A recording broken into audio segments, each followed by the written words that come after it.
Olá, sejam bem-vindas e bem-vindos ao Entre Livros e Leituras para Grandes e Pequenos, um bate-papo sobre temas fraturantes, podcast da Companhia das Letras. Eu sou a Débora Alves, mestre em Filosofia e Estudos Culturais pela Universidade de São Paulo, bacharel e licenciada em Letras pela mesma universidade. Especialista em alfabetização, atuei como elaboradora e editora de obras didáticas e atualmente sou editora do grupo Companhia das Letras. E nessa nova temporada do nosso podcast, conversaremos sobre temas fraturantes com escritoras, escritores e especialistas em educação. Para quem não sabe, temas fraturantes são aqueles que abordam assuntos e problemáticas de nosso contexto considerados tabus, como sexualidade, luto, racismo, entre outros. Lidar com temas fraturantes na educação permite que crianças e jovens tenham acesso a assuntos dos quais, de maneira geral,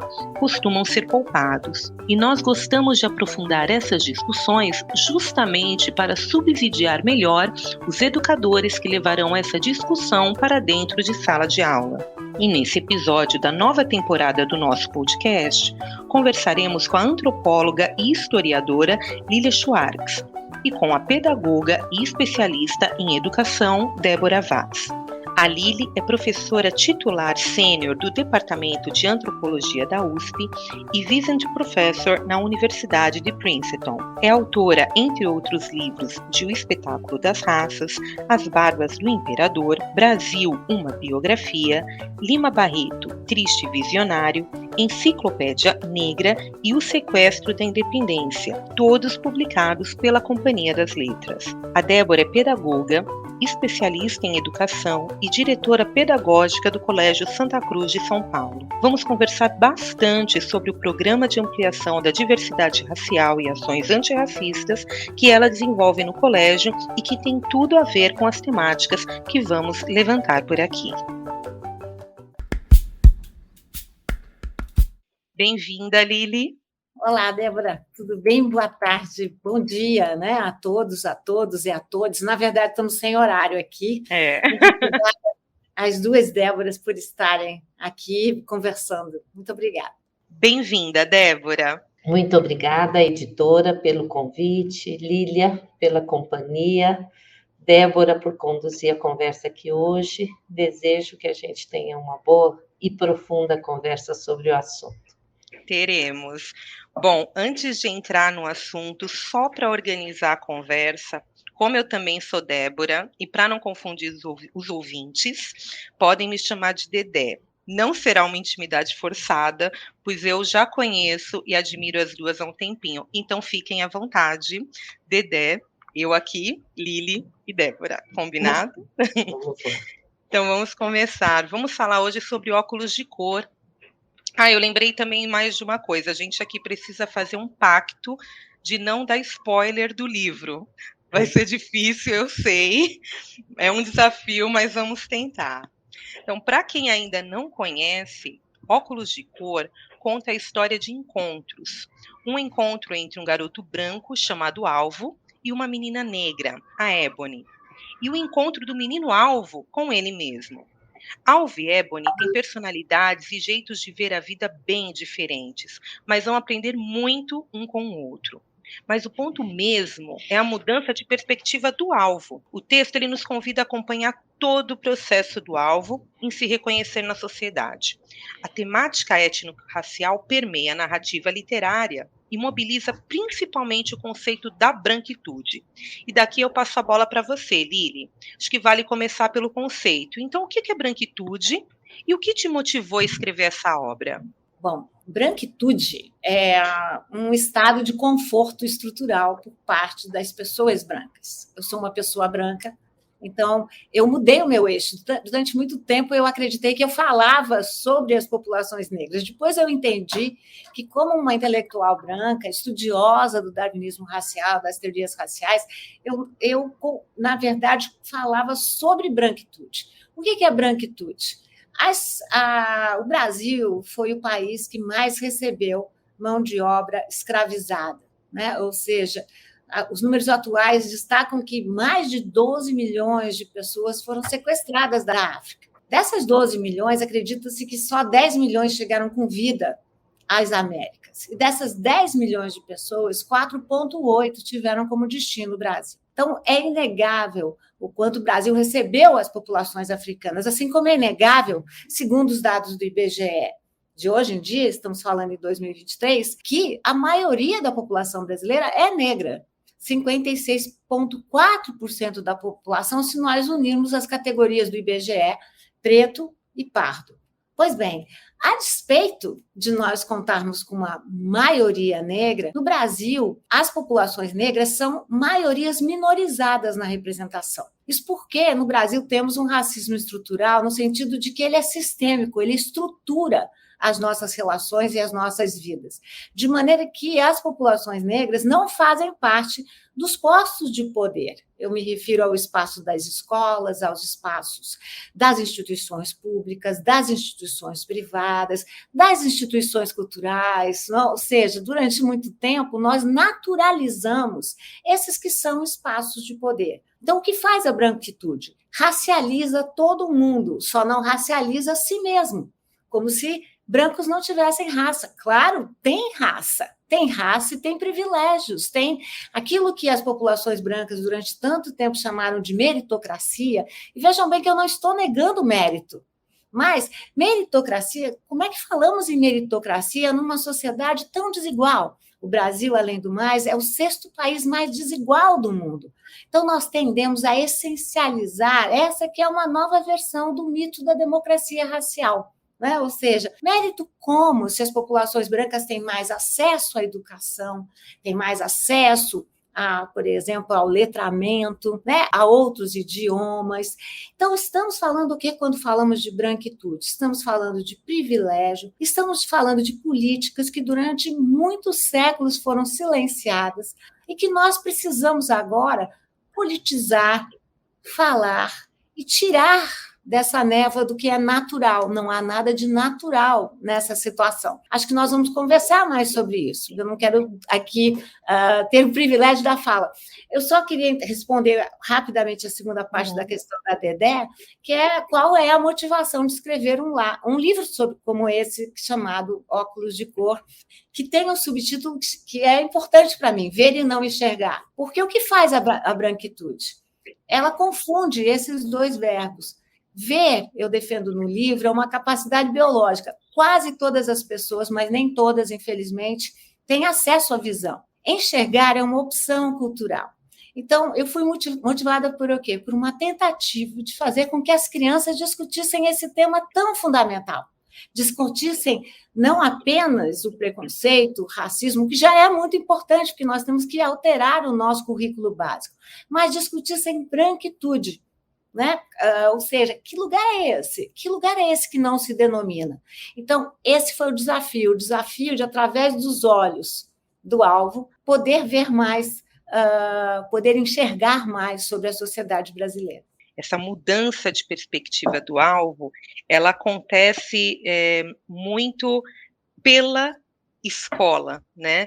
O encontro do alvo e da Ebony, ele acontece na escola. O espaço ficcional escolhido para gerar transformação foi a escola. As ações, as discussões que provocam as reflexões no alvo são propostas ali. E aí eu chamo a Débora também agora para essa conversa. Você poderia comentar um pouco sobre isso, Débora? Quando a escola se abre para esse tipo de discussão, o que acontece na sociedade, né? Como tem sido a sua vivência como educadora nesse contexto?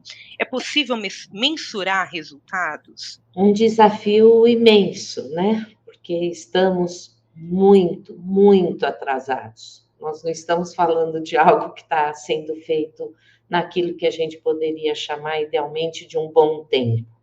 Nós estamos fazendo algo que a nossa percepção é o tempo todo uma percepção de reparação, que é um conceito que aparece bastante no livro, e as personagens constroem esse conceito a partir da ideia de reparar. Eu gostei tanto. É um jogo de palavras que a Lili faz. É um jogo de palavras, né? Eu gostei tanto, né?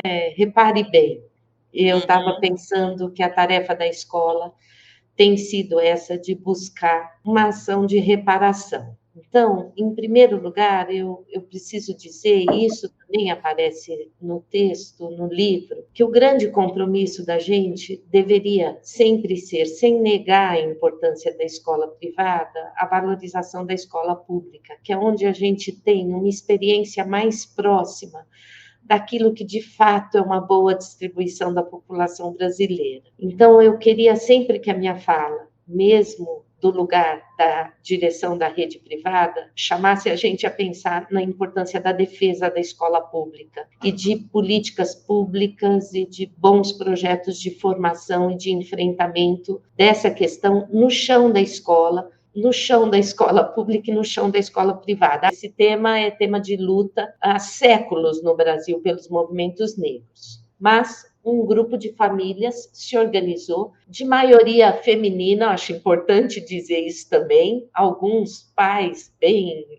presentes, mas de maioria absoluta feminina, se organizou e chamou a escola a pensar em como a gente poderia fazer para ampliar a diversidade racial negra e indígena na escola. Nós ainda não conseguimos avançar para o campo da diversidade indígena, mas a gente logo começou a trabalhar num programa que se chama Programa Santa Plural, e ele traz desafios intensos, mas que são desafios que eu gostaria de dizer que geram também uma inversão. Eu sempre falo que o programa de ampliação da diversidade é muito importante, mas a importância maior é como a escola vai refazendo, reconstruindo, avaliando a sua ideia de currículo, e qual é a presença, a participação e as reflexões que são possíveis para todos os alunos da escola. Esse eu acho que é um primeiro dado que a gente tem, e ele é mensurável, porque a gente olha as nossas práticas e diz onde e como estão representados os negros e os indígenas nos nossos fazeres pedagógicos. Uma escola vive disso, ela vive dos seus fazeres, esse é o primeiro ponto. E isso leva a gente a pensar em algo que encosta fortemente na produção desse livro, que são os nossos acervos de literatura, de leitura literária, mas também onde é que estão as nossas referências de cientistas, de biólogos, de químicos, de historiadores, quem são as vozes que participam daquilo que a gente chama o nosso programa de ensino. Isso a gente tem olhado fortemente e tem contado com uma rede maravilhosa de historiadores negros e negras e também pessoas brancas que têm nos ajudado a olhar isso. Um outro aspecto que eu considero bastante importante é olhar, e também é possível mensurar, como é que são as nossas relações raciais aqui no colégio. Então, nós temos agora o apoio da ação educativa, nós estamos indo para a segunda etapa de um diagnóstico das relações raciais aqui. E eu preciso dizer que ouvir os relatórios, se por um lado a gente percebe algo já se movimentando, vou dar um pequeno spoiler deste relatório, a gente percebe que as populações mais jovens reconhecem mais diretamente a presença do racismo e também enfrentam esta presença de forma mais consciente e refletida, uma esperança para nós. Ainda que eu não represente a população mais jovem, é isso que todo educador comprometido e crítico deve desejar para as próximas gerações, já dizia Hannah Arendt sobre isso. O amor à humanidade se manifesta justamente nisso.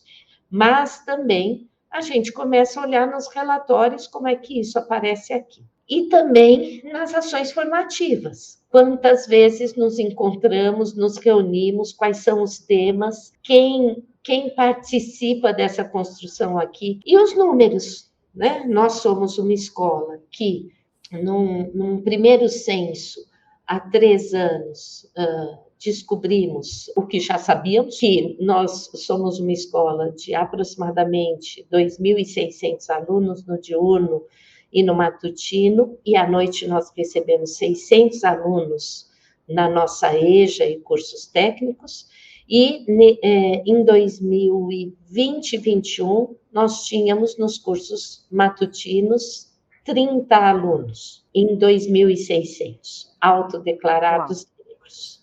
É esse o tamanho da responsabilidade.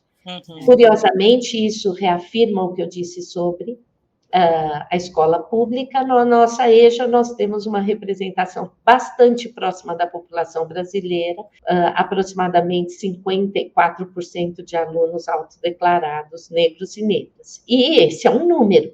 E hoje nós já temos 30 alunos a partir da entrada das crianças pela educação infantil, 30 alunos na educação infantil. Ou seja, em 2 anos a gente conseguiu ampliar significativamente a presença na educação infantil. Mas, Dedé, Lília, ainda é muito pouco, ainda há muito a ser feito.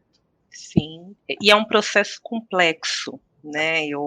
Logo de cara é que eu vou puxar para o texto do Óculos de Cor, no texto introdutório. Antes do início da narrativa, a Lili faz um alerta de que esse livro é desagradável, né? Eu acho importante também deslocar essa ideia da literatura confortável, né? Que vai sempre concordar com as expectativas do leitor, porque é um lugar aqui que a gente está tratando de confronto, de incômodo, né? É porque avançando um pouco mais nessa ideia, a gente vai. Uma das estratégias da manutenção do racismo é justamente não falar sobre ele, é fingir que ele não existe, é negá-lo enquanto ele atua fortemente. Enfim, falar sobre isso é desagradável e é uma barreira que nós precisamos superar. Então, eu gostaria que a Lili comentasse um pouco desse impacto, desse movimento, desse processo, tanto individualmente, e como ele reflete na sociedade no sentido de repensarmos a nossa história. É ótima a questão da Dedé, né? A ideia da literatura de confronto, da literatura do incômodo, e da sua necessidade. Esse termo desagradável vem de Lima Barreto, né? Não é meu. Né? Ou seja, é Lima Barreto que sofreu muito durante a sua vida, e ele dizia que era muito desagradável ter uma perspectiva assim no Brasil do início do século, ou então no início do pós-abolição. A Dedé também se referiu a essa questão que é tão importante de que nós temos essa perspectiva de um racismo não é envergonhado, porque é muito mais do que isso, é um racismo disfarçado. Mas eu gosto muito do termo do professor Kabengele, quando ele fala de crime perfeito. E por que é um crime perfeito? Porque as pessoas cometem e, na verdade, ninguém cometeu. Né? E isso tem muito a ver com uma pesquisa que nós fizemos na Universidade de São Paulo, o professor Cabé fez, né? Estávamos no grupo que fez, em que as pessoas diziam que tinham preconceito, que existia o preconceito no Brasil, mas negavam que tivessem preconceito, ou seja, o preconceito fica sempre adscrito ao outro. Né? Então, eu quis fazer esse livro justamente para introduzir nas escolas questões que são desagradáveis, mas que precisam ser tratadas, né? Ou seja, e também o livro, no livro inteiro, produz situações de constrangimento, né? Quando a Ebony uma hora vira para o Alvo e fala por que eu tenho que explicar tudo isso para você mais uma vez. Isso aqui é que ouço muitos meus colegas do movimento negro dizerem, ou seja, gente, eu vou ter que explicar novamente isso para você, né? O papel das populações negras é só falarem, né? Só devem falar da questão negra, ou seja, brancos podem falar sobre tudo e negros têm que falar da questão racial negra, né? Indígenas, igualmente, se queixam desse tema. E eu queria destacar também, Dedé, se você me permite, que eu escolhi o espaço da escola para falar desse drama, porque é um drama brasileiro, né? E os silêncios são tão barulhentos, não é verdade? Impressionante como os silêncios fazem barulho, né? Mas eu também escolhi o espaço da casa, porque é no trabalho de grupo, né? Quando eles vão visitar as próprias casas, né? que eles se dão conta, né? Ou seja, dos lugares opressores, mas dos lugares de produção de conhecimento, dos lugares de produção de subjetividade, dos lugares de produção de afeto. Então, isso também é muito importante no livro, né? Ou seja, são esses processos de subjetivação. E também acho que é uma questão, a Débora e você podem falar tão melhor do que eu, mas como ninguém terceiriza a escola, né? Ou seja, como a escola pode formar, mas quem educa são os pais. E a figura da avó da Ebony, a Laika, que quer dizer anjo, né? É uma figura de ancestralidade, é uma figura curativa, né? Porque as casas têm esse papel tão fundamental, que ela até perguntar a vocês, né? Quer dizer, porque a Débora nos trouxe essa pesquisa tão impactante num colégio de elite, um colégio branco de São Paulo, né? Ou seja, vamos colocar tantos marcadores interseccionados, né? Mais essa teoria do movimento negro feminista, né? Da interseccionalidade, da Crishaw, mas eu fico pensando no lugar da família, né? Nesses processos, ou seja, é preciso alterar os currículos, é preciso alterar vocabulários, essa será uma tarefa obrigatoriamente interdisciplinar, né? Porque nós sabemos como a linguagem é produtora desse racismo sistêmico, tento falar disso no livro também, mas qual é o lugar da casa, né? Qual é o lugar das famílias, qual o lugar, a Débora também introduziu a variante geração, o marcador social de diferença de geração, mas essa geração não fará muito, né, se não existir também um movimento de amparo, de formação nas próprias casas, né? Eu ando também muito interessada nisso e acho que o óculos de cor chama atenção para esse espaço, né? Esse espaço que é um espaço formativo, é um espaço curativo e é um espaço de processo, né? Porque acho que o que estamos falando aqui também, não é, Débora, que eu vou evocar aqui Guimarães Rosa, né? Porque o significado a gente bota no processo, né? Diz enfim, Guimarães Rosa no momento do Grande Sertão Veredas. Mas não sei se eu falei demais, desculpem, é que fiquei motivada pela fala de vocês. Não, imagina, é importante. Você quer comentar sobre isso, Débora, essa questão das famílias, a importância das famílias nesse processo, atuando juntamente com a escola? Essa quando a gente pensa no conceito de comunidade, a gente pensa que a escola brasileira, em geral, ela precisa aproximar a família daquilo que ela defende, até como forma de manter a instituição escolar firme. Não uma família que prescreve ou uma família que quebra o princípio de autoridade dos educadores da educação, mas uma família que compõe esse cenário, que é, afinal de contas, nossos alunos, seus filhos. Nossos filhos, seus alunos. São duas instituições importantíssimas. Mas a gente também precisou fazer algo que, na educação infantil, nós chamamos de olhares em diálogo, que são pequenas conversas em grupos menores. A gente precisou também ampliar as conversas nas reuniões de pais e mestres tão históricas, para pensar quais são os conteúdos sobre essa questão e essa temática que precisam compor as nossas pautas. Mas a gente precisou fazer algo muito difícil também. Em inúmeras situações, convocar salas nas quais a gente percebia que existia e vai continuar existindo a necessidade de uma fala mais coletiva sobre o que aconteceu. Diminuir um pouco a individualização da conversa e partir um pouco para a força de coletivos que tentam entender, por exemplo, por que crianças tão pequenas reproduzem o racismo estrutural. Esse seria um dos maiores desafios, porque eu até queria linkar com essa ideia da temática desagradável, sabe, Débora? É essa a temática, é muito desagradável.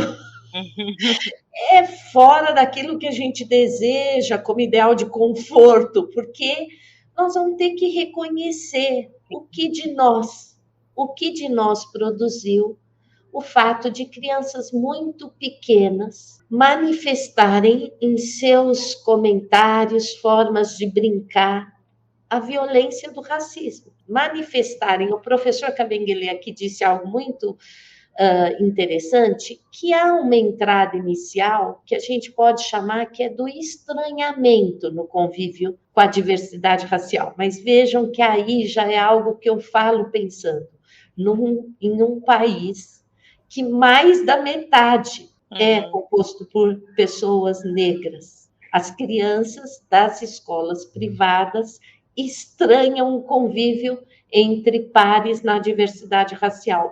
Não tem como a gente não dizer, isso só pode ser muito desconfortável para quem deseja enfrentar os grandes temas da nossa democracia. Mas quando as crianças pequenas revelam essa falta de convívio anterior, que se manifesta de inúmeras formas, a escola vai precisar enfrentar isso em coletivos fortes. E isso significa descobrir o racismo presente em nós. Racismo este negado sempre pela maioria da nossa população. Não, eu não sou racista. E aí entender como isso atravessa a experiência das crianças, a experiência das famílias, a experiência das nossas portarias, recepção, atendimentos, das nossas rotinas.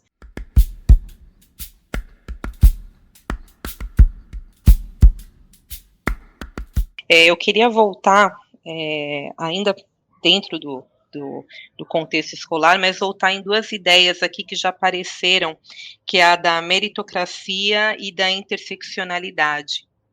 A Ebony, no livro Óculos de Cor, ela frequenta a mesma escola que o alvo, mas em circunstâncias diferentes. Os pais de alvo, eles têm condições materiais para educá-lo em um colégio de elite. A Ebony, por sua vez, ela consegue estudar na mesma escola que alvo porque a instituição destinou um número de vagas para pessoas negras. Eu queria conversar um pouquinho sobre meritocracia. Lili, a realidade brasileira, ela revela que são as crianças brancas como alvo, ricas, que frequentam escolas particulares, são elas que têm acesso aos bens culturais, materiais, mais oportunidades, e são elas que terão mais chances no futuro.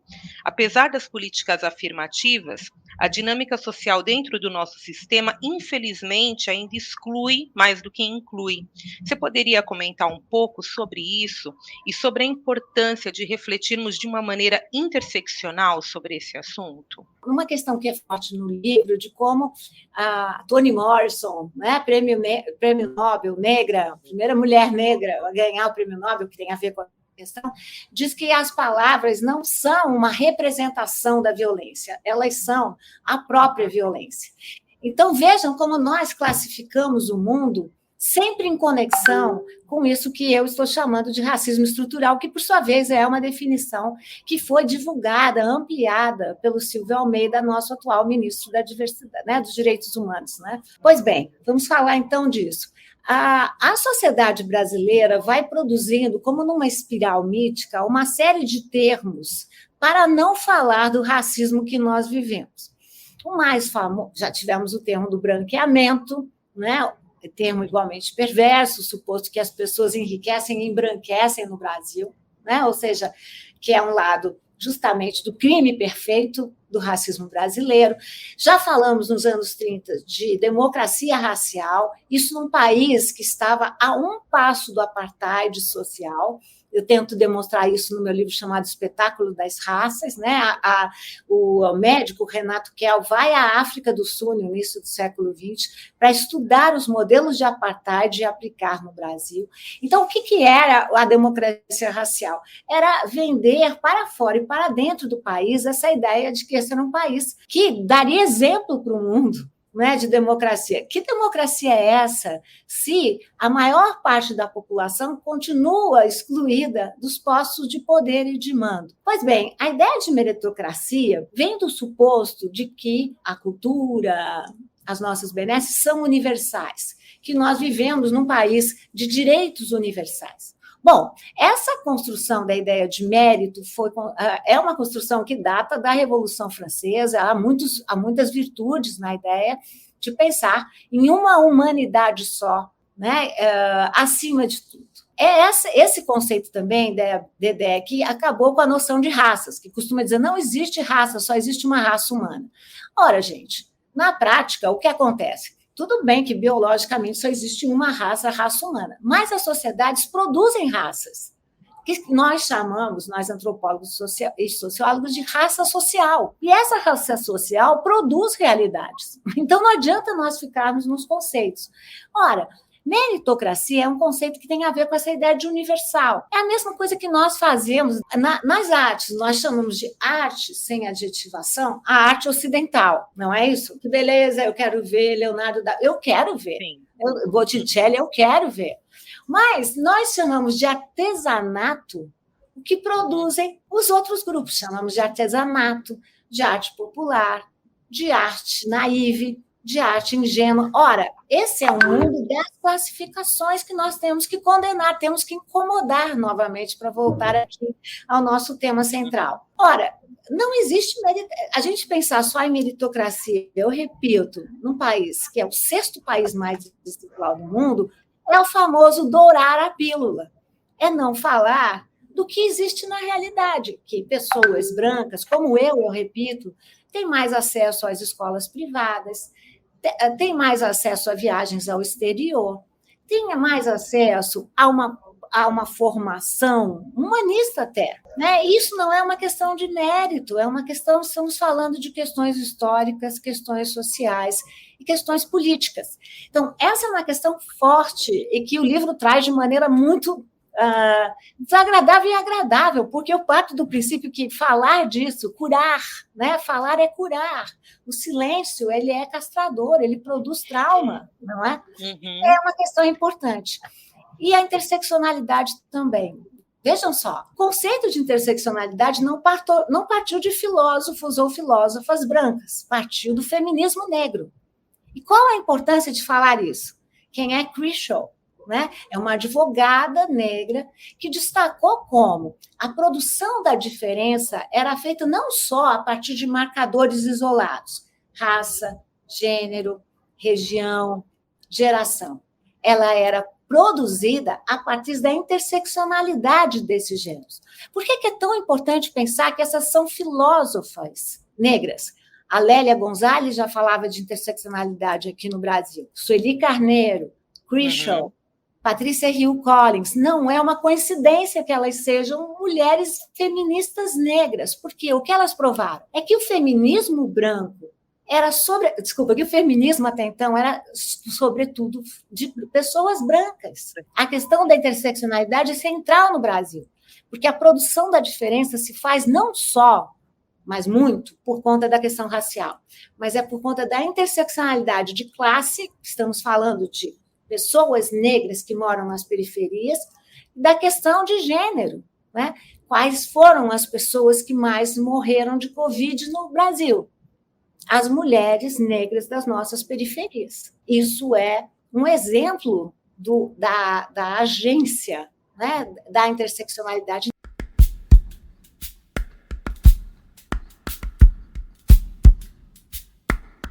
Nesse contexto, Débora, considerando o que a Lília acabou de explanar sobre a meritocracia, a interseccionalidade, né, considerando que muitas dessas crianças que estão hoje nas escolas particulares, brancas, que têm mais acesso, elas atuarão em espaços de poder no futuro, né? Como que tem sido essa formação? Já falou um pouquinho sobre isso, e como se dá a formação dos profissionais que atuam com essas crianças? Por isso que eu inicialmente afirmei que o currículo e a revisão do currículo é a grande tarefa, porque é a tarefa que atinge a todos os que aqui estudam, e então a todos e todas que aqui ensinam.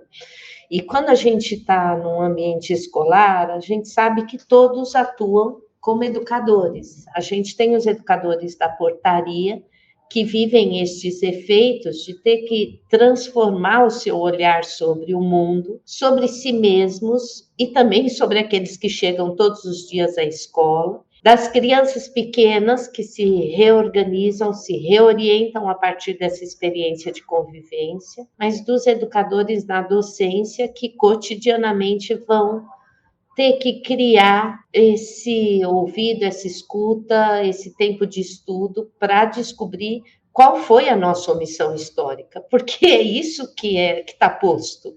De alguma medida, a gente vai ter que passar por um tempo difícil, e esse tempo nos deixa vulneráveis. Eu gosto tanto quando os educadores da educação infantil, num seminário de boas práticas, no campo das ações antirracistas, assumem a vulnerabilidade frente a um texto que a gente nunca enxergou uma presença estereotipada e racista de crianças negras ali, a escuta de comentários entre as crianças que não é possível que tenham nascido este ano, hoje.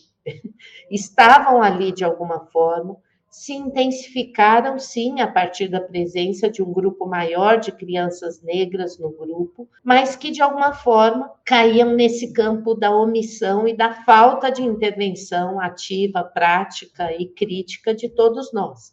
Então, nós estamos tendo que estudar muito sobre isso, trabalhar conteúdos, tempos, pautas de formação, ouvir pesquisadores que têm atuado nisso, mas pensar na sutileza, por exemplo, que a Lília nos convida a pensar, daquilo que também não está no campo, cuidado com o campo daquilo que eu chamaria de folclore. Não, mas trazer para a importância na tecnologia, na ciência, em todos os campos de conhecimento, pensar em quem a gente convida, pensar em quem a gente seleciona para entrar, porque esses alunos precisam de uma maior representatividade. Os alunos brancos e os alunos negros precisam ter professores negros e negras. Os alunos brancos e os professores e os alunos negros precisam ver coordenação, orientação, direção, com uma diversidade racial representada aqui. E aí nós temos que correr atrás de tudo isso, ampliando a nossa perspectiva também de equipe. Então, está no campo da formação, está no campo da seleção e do recrutamento, e como eu disse no começo, com um atraso histórico absurdo, então a tarefa é muito grande. Lili, não querendo dar spoiler, mas já dando, você não coloca um ponto final na história. A gente não sabe o que acontecerá com a Ebony ou com o Alvo, mas o que você espera que aconteça? Qual o final que você imaginou, mas não escreveu? Bom... Te peguei agora. Agora eu devo dizer que a Dedé tem um papel, viu, Débora, muito importante nesse final do livro, porque ela também me incomodou lá, porque muita gente leu esse livro, muita gente produziu incômodo na minha reflexão, né? O que também é isso que eu quero dizer, porque fica parecendo que nós somos paladinas, não somos, né? Nós também fazemos parte dessa linguagem que estrutura. Eu fui muito desafiada. E mesmo nesse final do livro, né? Essa ideia da obra aberta eu acho muito importante, né? Ou seja, cada um faz o seu final. Por outro lado, eu não dou uma situação confortável ao final, porque todo mundo adora um happy end, né? Aquela coisa de estrutura de conto de fada, de príncipe e de princesa. Viveram felizes para sempre, né? Todo mundo fecha o livro e não pensa mais, né? Humberto Eco fala isso, que a obra aberta é aquela que continua a incomodar, né? Porque no final você que tem que fazer a sua gestão diante do livro, né? Você tem que... Nós sabemos que o livro só se completa com o leitor, a leitora, os leitores. Então, a gestão tem que ser de cada um. Eu posso dizer o meu final, mas não vai resolver nada na leitura. Então, não dá spoiler algum. Eu costumo dizer, e a Dedé sabe, que eu sou uma pessoa otimista no atacado e pessimista no varejo. E acho que esse movimento todo que vem dos anos 1970, da formação dos movimentos negros, da pressão dos movimentos negros, né? Chegou numa curva de não retorno. Eu tenho muito medo, Débora, da coisa do antirracismo, Dedé e Débora, porque eu tenho medo que essa fala antirracista também estacione, que também vire mais um outro passo da famosa democracia racial, da famosa meritocracia. Porque a questão do antirracismo, gente, não é uma questão moral, é uma questão prática. O que cada uma de nós faz no final do dia, que a gente pensa, o que eu estou fazendo aqui? Não é uma questão moral de forma alguma, é uma questão propositiva, é uma questão pragmática, né? E acho... Por isso que eu sonho para que a Ebony e o Alvo se convertam em bons cidadãos, cidadãs, né? Eu acho que a questão da diversidade é fundamental. Eu defendo cotas, não só por uma questão que poderiam chamar uma questão negativa de reparação, mas eu desejo cotas por a questão de reparar, de ver, de enxergar, de olhar. E porque eu acho, por exemplo, na minha experiência, que a Universidade de São Paulo ficou muito melhor com a diversidade. O meu currículo ficou muito melhor, porque diversidade sempre traz mais diversidade. Diversidade é mais, não é menos. né? Eu reparei, por exemplo, que eu dava um curso, eu gosto de falar de mim mesmo para não acusar os outros, eu dava um curso de História do Pensamento Brasileiro, tanta gente fizeram, durante muito tempo não tinha uma mulher, eu sendo mulher, não havia um negro, um indígena. Depois entrou Lima Barreto, que eu estudava. Mas o que é isso?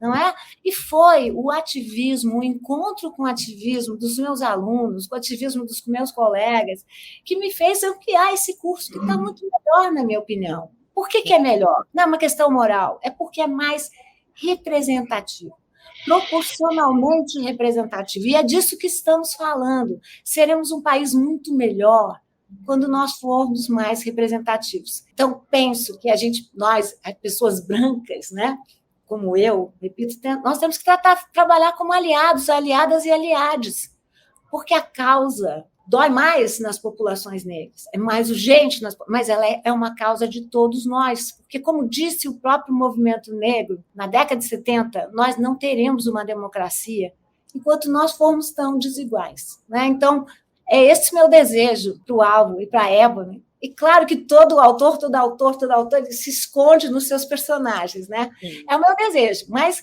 penso que sou uma pessoa democrática, eu deixo para cada um fazer a sua leitura. E você, Débora, como leitora e pensando na sua atuação como educadora, qual final que você espera para a Ébony e para o Álvaro? Eu gosto muito da ideia de pensar, eu gostei quando eu li, a Lília fala isso no livro, sobre no varejo e no atacado, eu achei bem interessante, e lembrei de algo que a gente tem conversado muito aqui na escola, sobre política, macropolítica e micropolíticas. Então, antes eu gostaria de comentar que eu sinto que o Colégio Santa Cruz já vem se transformando, e que a gente vem se transformando em medidas muito distintas e diferentes. Eu, como fui aluna da escola pública, no início do programa, sofria muito pela perda da experiência comunitária dos alunos que aqui chegariam, porque para mim ela foi muito importante na minha constituição. Por isso, individualmente, eu não perco o olhar de que é uma luta importante a da escola pública, porque ela preserva, inclusive, laços de comunidade que são próximos e bem ricos e importantíssimos na constituição daquilo que a gente chama, inclusive, da ideia de bairro, de experiência próxima da escola, como mais um aparelho ali a serviço de uma comunidade próxima. É claro que eu sei que deslocar estas experiências tem um custo e que deixa marcas, e o que a gente tem trabalhado aqui, se transformado, é para fazer disso a melhor experiência escolar possível, porque não é incomum que as experiências escolares na memória, nos relatos de memória, são experiências de muito racismo, sobretudo para os adultos negros e negras. Muitas experiências de dor. E a gente está aqui com um compromisso de deixar muitas experiências boas para a vida escolar destas crianças que aqui estão. Então, o que eu espero para o final desse livro é que essa experiência escolar, traduzida ali mais especificamente, com este menino e com esta menina, possam representar o melhor encontro possível para as escolhas aqui da realidade. Eu lia e pensava, que bom será se a gente imitar a literatura e se a gente puder promover esses encontros. O que eu espero é que esses encontros perdurem para a vida adulta e que eles possam ir produzindo mudanças nessa sociedade. Bom, estamos caminhando para o final desse podcast. Eu queria terminar lendo um trecho da introdução do Óculos de Cor, que resume a importância de tudo que conversamos aqui. Diz assim: educação brasileira precisa se voltar e endereçar conteúdo, escuta e muito afeto para todas as crianças. E não apenas para que as crianças brancas aprendam em lugares separados e desde a tenra infância sua pretensa superioridade nesse mundo, Nosso maior desafio é, assim, fazer da escola um local que propicie a interação entre alunos de diferentes grupos, raças, etnias, gênero e sexo e com deficiências de uma maneira acolhedora e favorecendo para que todos eles e elas possam receber e dar o melhor de si, afetivamente, cognitivamente e espiritualmente. Agradeço muito a presença de vocês. Lili, muito obrigada por essa conversa, essa troca de ideias. Débora, muito obrigada. Débora. Foi muito bom. Eu agradeço a todas as pessoas que nos acompanharam até aqui e faço o convite para que ouçam os demais podcasts dessa série. Muito obrigada, até a próxima. Obrigada, muito obrigada, Lília e Débora e a editora, muito obrigada. Uma alegria, aprendi muito aqui. Obrigada.